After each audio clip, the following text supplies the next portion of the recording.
जय श्री कृष्णा, राधे राधे। आप सभी को मार्गशीर्ष माह के शुक्ल पक्ष में आने वाले प्रदोष व्रत की हार्दिक शुभकामनाएं।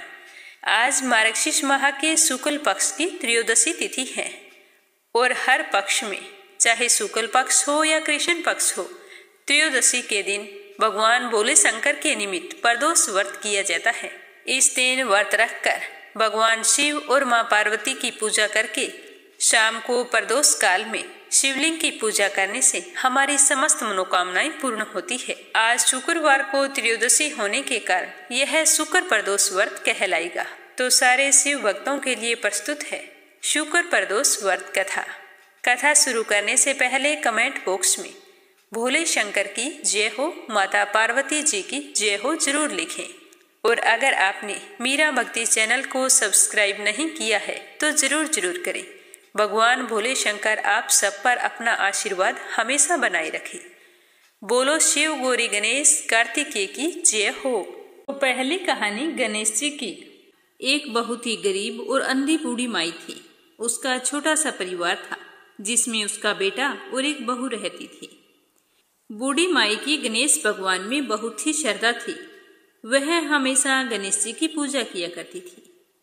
तो एक रोज गणेश जी ने कहा कि बूढ़ी माई कुछ तो मांग, मैं तेरी पूजा से बहुत ही प्रसन्न हूँ। तो बूढ़ी माई गणेश जी की बात सुनकर कहने लगी कि भगवान, मुझे तो मांगना नहीं आता है, मैं तुमसे क्या मांगू।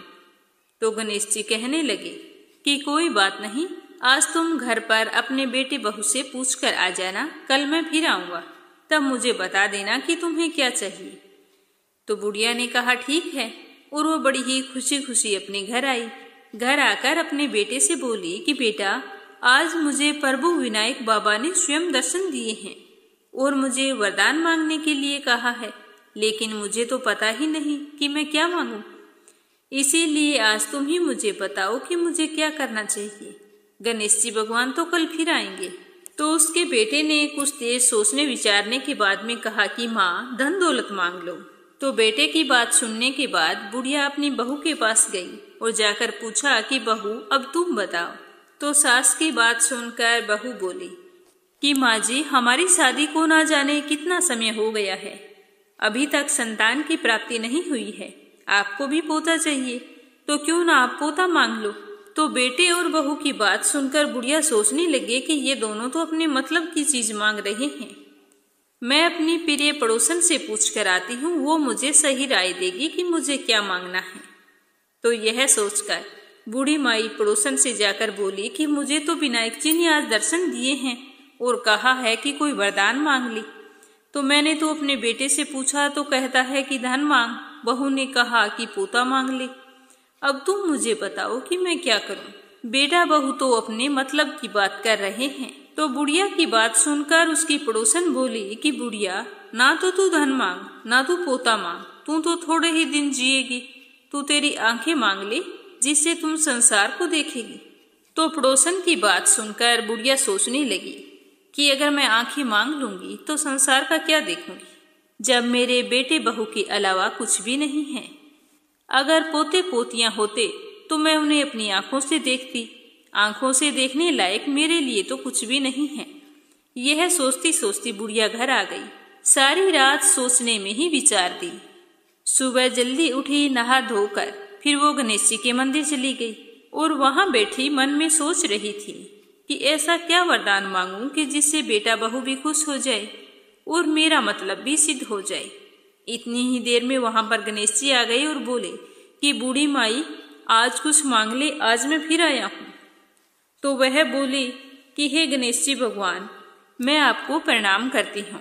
मुझे तो और कुछ नहीं चाहिए। मुझे आंख दे जिसे सोने के कटोरे में पोते को दूध पीता हुआ देख सकूं और अंत काल में मोक्ष दे। तब गणेश जी बोले कि बूढ़ी माई, तूने तो मुझे ठग लिया। तुमने तो भोली बनकर सब कुछ मांग लिया। और मुस्कुराने लगे और कहा कि बूढ़ी माई, जैसा तुमने कहा है वैसा सब कुछ तुम्हें मिल जाएगा। यह कहकर गणेश जी वहां से अंतर्ध्यान हो गए और बूढ़ी माई को मांगे अनुसार सब कुछ मिल गया। हे गणेश जी भगवान, जैसा आपने बूढ़ी माई को दिया वैसा सबको देना और अपनी कृपा दृष्टि हम सब पर बनाए रखना। अब सुनते हैं शुक्र प्रदोष व्रत कथा। प्राचीन समय की बात है कि एक नगर में 3 मित्र रहा करते थे। तीनों में बहुत ही गहरी मित्रता थी। उनमें से एक राजा का बेटा था, दूसरा ब्राह्मण का बेटा था और तीसरा सेठ का पुत्र था। राजकुमार वह ब्राह्मण के पुत्र का विवाह हो चुका था। सेठ के पुत्र का विवाह तो हो चुका था, परंतु गोना होना बकाया था। तो एक दिन तीनों मित्र आपस में बैठकर स्त्रियों की चर्चा कर रहे थे। तो ब्राह्मण पुत्र नारियों की प्रशंसा करते हुए कहता है कि नारीहीन घर भूतों का डेरा होता है। सेठ पुत्र ने जब यह वचन सुने तो उसने सोचा कि क्यों न मैं अपनी पत्नी को तुरंत लेकर आऊं, क्योंकि मेरे घर में तो भूतों का ही डेरा है। तो यह सोचकर सेठ का पुत्र अपने घर गया और घर जाकर अपने माँ बाप को अपने मन की बात बताई कि मैं अपनी पत्नी को लाना चाहता हूँ। तो लड़के के पिताजी यानी कि सेठ जी बोले कि बेटा, आजकल तो शुक्र देवता डूबे हुए हैं। इन दिनों में बहु बेटियों को उनके घर से विदा कराकर लाना शुभ नहीं माना जाता। इसीलिए तुम जब शुक्र उदय हो जाए तो अपनी पत्नी को विदा करवा लाना। लेकिन सेठ का पुत्र तो अपनी जिद से टस से मस नहीं हुआ और अपने फैसले के अनुसार ससुराल जा पहुंचा। सास ससुर ने जब देखा कि जमाई जी आए हैं तो उन्होंने समझाने की बहुत कोशिश की कि बेटा, इन दिनों में बहु बेटियों को विदा करवा कर लाना अशुभ होता है। परंतु वह तो अपनी जिद पर अड़ा रहा। तो सास ससुर को अपनी जमाई के जिद के आगे झुकना पड़ा और उन्होंने अपनी कन्या को विदा कर दिया। ससुराल से विदा होकर पति पत्नी नगर से बाहर ही निकले थे कि उनकी बैलगाड़ी का पहिया टूट गया और बैल की एक टांग टूट गई। पत्नी को भी काफी चोट आई। सेठ पुत्र ने आगे चलने का प्रयत्न जारी रखा। तभी डाकुओं से उनकी मुलाकात हो गई। तो डाकुओं ने उसके पास जो भी धन धान्य था वो भी लूट लिया और उसके पत्नी के जो भी जेवर पहने हुए थे वो भी उतार के सारे ले गए। तो इस तरह सेठ का पुत्र अपनी पत्नी को लेकर रोता पीटता अपने घर पहुंचा। जाते ही उसे सांप ने डस लिया। उसके पिता ने वेदों को बुलाया। वेदों ने आकर देखा कि आपका पुत्र 3 दिन तक ही जीवित रहेगा, क्योंकि नाग बहुत ही जहरीला था। जब उसकी इस घटना का पता ब्राह्मण पुत्र को लगा तो उसने सेठ जी से कहा कि सेठ जी, आप अपने बेटे को उसकी पत्नी के साथ उसके मायके भेज दो।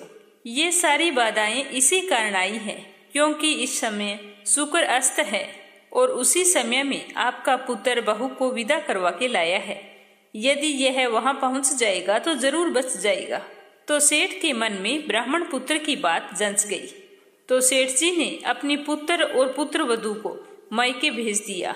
वहां पहुंचते ही सेठ के पुत्र की हालत ठीक होनी शुरू हो गई। उसके पश्चात वे दोनों पति पत्नी शुक्र प्रदोष व्रत करने लगे। तो प्रदोष व्रत के प्रभाव से उन्हें समय आने पर सुंदर संतान की प्राप्ति हुई और अपने जीवन के समस्त सुखों को भोगते हुए दोनों अंत में मोक्ष धाम को गए। हे शिव जी भगवान, जिस तरह आपने प्रदोष व्रत करने से सेठ के बेटे और बहू की रक्षा की, वैसी सबकी करना।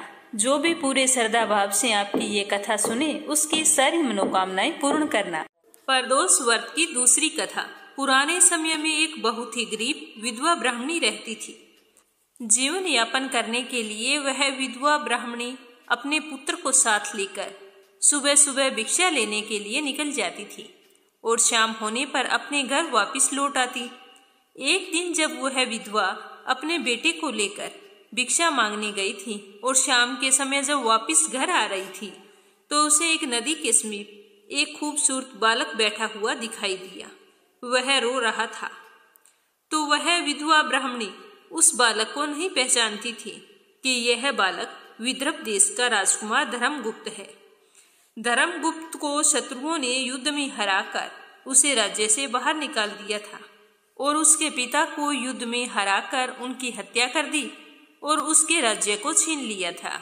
तो उस बालक के पिता की मौत से उसकी माता को गहरा आघात लगा। तो एक दिन उसकी भी मृत्यु हो गई। तब धर्मगुप्त अपना राज्य छोड़कर एक नदी के किनारे आकर उदास होकर बैठ गई थी।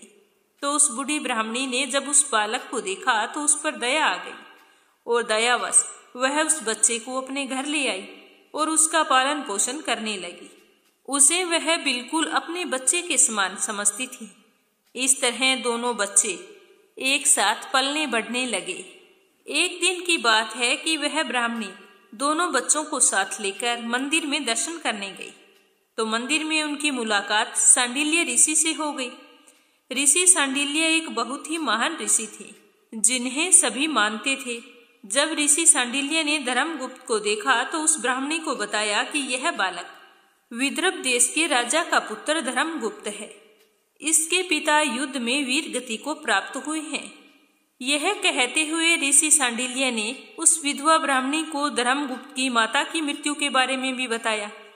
जब उस ब्राह्मणी को ये सारी बातें पता चली तो वह बहुत ही दुखी हुई। तो ऋषि सांडिल्य ने उस ब्राह्मणी को कहा कि प्रदोष व्रत करो। यह कहते हुए ऋषि सांडिल्य ने प्रदोष व्रत की सारी विधि बताई। तो व्रत की सारी विधि जानकर वह ब्राह्मणी अपने दोनों पुत्रों को लेकर घर आ गई। तीनों ऋषि सांडिल्य के बताए हुए नियमों का पालन करते हुए प्रदोष व्रत करने लगे, पर उन्हें व्रत के फल के बारे में कोई भी जानकारी नहीं थी। कुछ समय व्यतीत होने के बाद में एक दिन वो दोनों बालक जंगल में घूम रहे थे। तभी उन्होंने वहां पर कुछ गंधर्व कन्याओं को घूमते हुए देखा। तो ब्राह्मणी का जो बालक था वह तो उन्हें देखते ही अपने घर वापिस आ गया, पर राजकुमार धर्मगुप्त वहीं पर ठहर गया। धर्मगुप्त गंधर्व कन्या अंशुमति की ओर आकर्षित हो गई। कुछ देर दोनों एक दूसरे की तरफ देखने के बाद आपस में बातें करने लगे। बात करते करते गंधर्व कन्या और राजकुमार दोनों को एक दूसरे से प्रेम हो गया। तब धर्मगुप्त अंशुमति से विवाह करने के लिए उसके पिता से मिलने गए। जब अंशुमति के पिता को यह पता चला कि यह बालक विदर्भ देश का राजकुमार है, तो उन्होंने भगवान शिव की आज्ञा का पालन करते हुए अपनी पुत्री अंशुमति का विवाह धर्मगुप्त के साथ कर दिया। अंशुमति से विवाह होने के बाद में राजकुमार चंद्रगुप्त की किस्मत के सितारे वापस पलटने लगे। राजकुमार धर्मगुप्त ने बहुत से संघर्ष के बाद फिर से अपनी गंधर्व सेना का निर्माण किया और विदर्भ देश पर आक्रमण कर दिया। उनके बीच में खूब युद्ध हुआ। युद्ध होने के बाद में धर्मगुप्त को विजय हासिल हुई और अपना राज्य वापस मिल गया। कुछ समय व्यतीत होने पर धर्मगुप्त को इस बात का एहसास हुआ कि उन्हें जो कुछ भी मिला है वह उसकी माता और उसके प्रदोष व्रत करने का फल है। उनके प्रदोष व्रत करने से भगवान शिव ने प्रसन्न होकर उनके जीवन की सारी कठिनाइयों को दूर किया है। तभी से हिंदू धर्म में यह माना जाता है कि जो भी व्यक्ति प्रदोष व्रत के दिन व्रत रखकर एकाग्रचित मन से शिव पूजा की कथा को पढ़ता है या सुनाता है, उसे 100 जन्मों तक कभी भी दरिद्रता का सामना नहीं करना पड़ता। उसके जीवन में आ रही सभी समस्याओं का निवारण हो जाता है और भगवान भोले शंकर के आशीर्वाद से वह अपने जीवन में समस्त सुखों को पाता है। बोलो भोले शंकर की जय हो। अब एक कहानी सुनेंगे लक्ष्मी माता की, जिसे सुनने से हमारे घर में धन धान्य के भंडार भरे रहते हैं। बोलो लक्ष्मी माता की जय हो। पौराणिक कथा के अनुसार एक साहूकार रहता था। उसके एक बेटी थी। वो प्रतिदिन पीपल के पेड़ पर जल चढ़ाने जाया करती थी। उसी पीपल के पेड़ पर लक्ष्मी जी का वास था। एक दिन लक्ष्मी माता ने प्रकट होकर साहूकार की बेटी से कहा कि तुम मेरी सहेली बन जाओ। तो उसने कहा कि मैं अपने पिताजी से पूछकर बताऊंगी। तो लक्ष्मी माता ने कहा कि ठीक है, कल तुम पूछ के आ जाना, मैं तुम्हें यहीं पर मिलूंगी। तो साहूकार की बेटी अपने घर गई और साहूकार से बोली कि पिताजी कि आज पीपल के पेड़ के पास मुझे एक महिला मिली थी। उसने मुझे कहा कि मुझे सहेली बना लो। तो मैंने कहा कि आपसे पूछकर बनाऊंगी। तो बाबा बताओ मैं उससे क्या कहूँ। तो साहूकार ने कहा कि हाँ हाँ क्यों नहीं बेटी, तुम उसे सहेली बना लो। तो उसने अपने बाबा के कहे अनुसार दूसरे दिन बड़े ही खुशी पूर्वक गई और जाकर सारी बात लक्ष्मी माता को बताई। फिर दोनों अच्छी सहेलियां बन गई। एक दिन लक्ष्मी माता ने कहा कि तू मेरे साथ मेरे घर पर चल, मैं तुम्हें भोजन करवाऊंगी। तो वह अपने बाबा से पूछकर लक्ष्मी माता के साथ उनके घर चली गई। तो लक्ष्मी माता ने उसे ओढ़ने के लिए एक सुंदर सा दुशाला दिया, सोने की बनी चौकी पर बैठाया, सोने की थाली में अनेकों प्रकार के व्यंजन खिलाई। इस तरह उस लड़की की खूब आवभगत की। जैसे ही साहूकार की बेटी अपने घर को जाने लगी तो लक्ष्मी जी ने उसका पल्ला पकड़ लिया और कहा कि तुम मुझे अपने घर कब बुला रही हो। तो यह सुनते ही साहूकार की बेटी उदास हो गई। पहले तो आनाकानी करने लगी, फिर लक्ष्मी माता के ज्यादा जिद करने पर वो तैयार हो गई और कहने लगी कि ठीक है, कल तुम मेरे घर पर भोजन करने के लिए आ जाना। लक्ष्मी माता से ऐसा कहकर वो लड़की अपने घर लौट आई। घर आई तो बहुत ही उदास थी।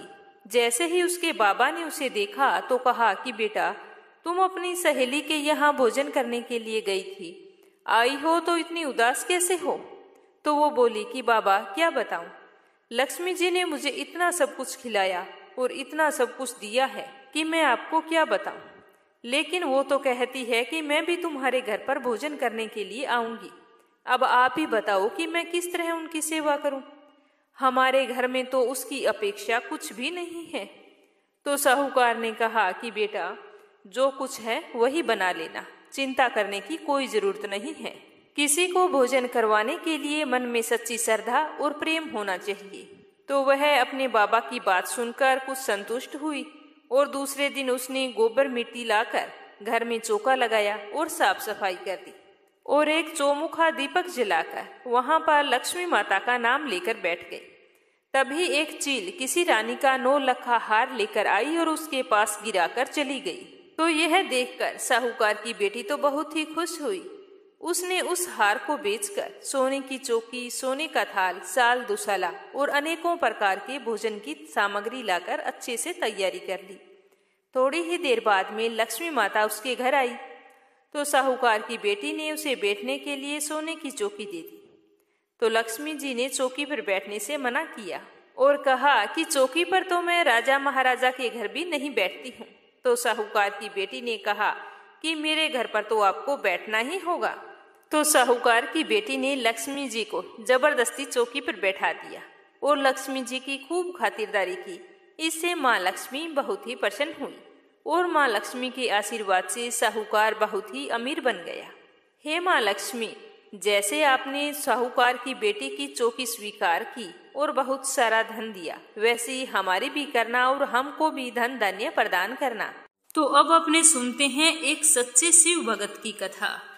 एक नगर में भगवान शिव का एक भव्य मंदिर था, जहां हर वर्ष दूर दूर से भक्तजन शिव जी के दर्शन करने के लिए आते रहते थे। सावन का महीना चल रहा था। दूर दूर से कावड़िए कावड़ लेकर भगवान शिव का जलाभिषेक करने के लिए आए हुए थे। मंदिर का परिसर भक्तों की भीड़ से भरा हुआ था। तभी अचानक आकाश में बिजलियां चमकने लगी और बादल गरजने लगे और एक सोने का थाल वहां से उतरा। उसी के साथ एक भविष्यवाणी भी हुई कि जो कोई भगवान शंकर का सच्चा भक्त होगा और प्रेमी होगा, उसी को यह थाल मिलेगा। तो वहां पर उपस्थित सभी लोगों ने यह भविष्यवाणी सुनी। धीरे धीरे सभी लोग इकट्ठे हो गए। जो लोग मंदिर की व्यवस्था देखते थे, उन्हें तो पूरा विश्वास था कि यह थाल हमें मिलेगा, क्योंकि हम तो पूरे मंदिर की व्यवस्था देखते हैं, मंदिर की सारी जिम्मेदारियां उठाते हैं, इसीलिए ये सोने का थाल तो हमें ही मिलेगा। इसीलिए वे तो सबसे आगे जाकर खड़े हो गए। सबसे पहले एक पंडित जी आए और बोले कि देखिए, मैं प्रतिदिन महादेव का अभिषेक करता हूँ, इसीलिए मैं ही भगवान भोलेनाथ का सबसे निकटवर्ती प्रेमी भक्त हूँ, इसीलिए थाल तो मुझे मिलना चाहिए। इतना कहकर जैसे ही पंडित जी थाल उठाने लगे तो थाल उठाते ही सोने का थाल पीतल का हो गया। यह देखकर पंडित जी तो बड़े लज्जित हुए। उन्होंने थाल को यथास्थान पर वापस रख दिया और चुपचाप वहां से निकल लिए। इसी प्रकार वहां पर उपस्थित सभी पंडितों ने खुद को आजमाया, लेकिन शायद उनमें कोई भी सच्चा भक्त नहीं था। जो भी उस थाल को उठाता तो वह थाल पीतल का हो जाता, तो उन्हें थाल को वहीं पर रखकर वापस जाना पड़ता। इसके बाद में उस नगर के राजा का आगमन वहां पर हुआ। राजा सबसे आगे आए और बोले कि मैंने महादेव के मंदिर में बहुत बड़ी रकम दान की है, इसलिए महादेव मुझ पर अति प्रसन्न हैं, तो थाल तो मुझे ही मिलना चाहिए।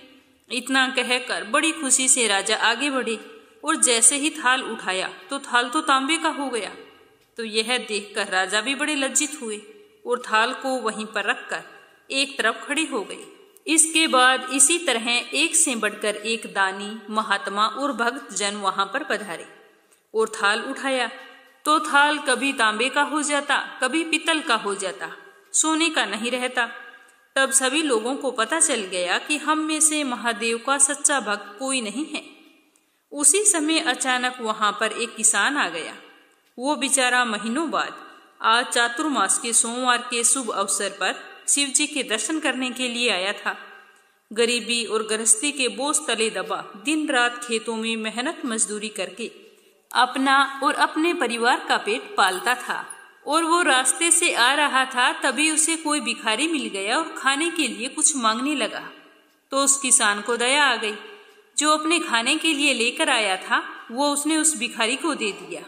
वहां पर थाल के बारे में चर्चा हो रही थी, लेकिन उस किसान ने उस चर्चा की ओर बिल्कुल भी ध्यान नहीं दिया।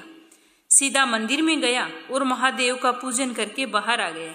जैसे ही वो परिक्रमा करके जाने लगा तो पीछे से एक व्यक्ति बोला कि भाई, तुम भी थाल उठाकर देख लो, हो सकता है तुम ही सच्चे भक्त हो, तुम्हारे लिए ही सोने का थाल आया हो। तो किसान को लगा कि शायद वह व्यक्ति उसका मजाक बना रहा है। तो किसान ने हंसते हुए कहा, भाई मैं तो कोई पूजा पाठ भी नहीं करता हूँ, महीनों में एक आध बार मंदिर आता हूँ, मैं काहे का सच्चा भक्त हूँ। तो वह आदमी कहने लगा, भाई हम तो सब देख चुके हैं, हमारी भक्ति तो 2 कौड़ी की भी नहीं है, इसीलिए तुमसे कह रहे हैं कि तुम अपना हाथ लगाकर देख लो। सोने का थाल ना मिले तो कोई बात नहीं, पता तो चल जाएगा कि तुम्हारी भक्ति में कितनी सच्चाई है। तो वहां पर खड़े सारे लोग आग्रह करने लगे। तो आखिर उस भोले वाले किसान ने जाकर थाल को उठा लिया। जैसे ही उसने थाल को उठाया तो लोगों के आश्चर्य का ठिकाना नहीं रहा। सोने का थाल रोशनी से चमचमाने लगा। यह देखकर सब लोगों में खुशियों की लहर दौड़ गई। सभी लोग उसके जयकारे लगाने लगे और पूछने लगे कि भाई तुम सच्चे भक्त हो तो अब हमें भी बता दो कि तुम भक्ति कैसे करते हो, जिससे महादेव तुमसे इतने प्रसन्न हैं। तो किसान कहने लगा कि भाई मैं कोई भक्ति नहीं करता हूँ, मैं तो केवल दिन भर खेतों में काम करता हूँ और थोड़ा सा समय निकालकर जरूरतमंद लोगों की मदद करता हूँ। इसके अलावा मैं कोई विशेष कार्य या पूजा पाठ नहीं करता हूँ। तो लोग पूछने लगे कि तुम लोगों की मदद क्यों करते हो। तो हंसते हुए किसान कहने लगा कि सुकून, दूसरों के चेहरे पर मुस्कान देखकर मुझे जो आनंद और खुशी होती है उसे मैं शब्दों में बयान नहीं कर सकता। शायद यही कारण है कि महादेव मुझसे आज इतने प्रसन्न हैं। इसीलिए हमेशा याद रखो कि सत्कर्म का आरंभ आनंद से होता है और अंत भी आनंददायक होता है। दुष्कर्म का आरंभ भी दुख से होता है और अंत भी दुखदायक होता है। आप सैकड़ों मील की यात्रा करके भी अगर दूसरों का दिल दुखाते हैं तो आपकी वह तपस्या, साधना और महादेव जी के दर्शन धूल के बराबर होते हैं। इसीलिए फल की चिंता ना करते हुए हमेशा वाली कथा सुनकर आपको कैसा लगा कमेंट करके जरूर बताना। भगवान भोले शंकर आपकी सारी मनोकामनाएं पूर्ण करें। आप हमेशा खुश रहें, सुखी रहें, संपन्न रहें। जय श्री कृष्ण। राधे राधे।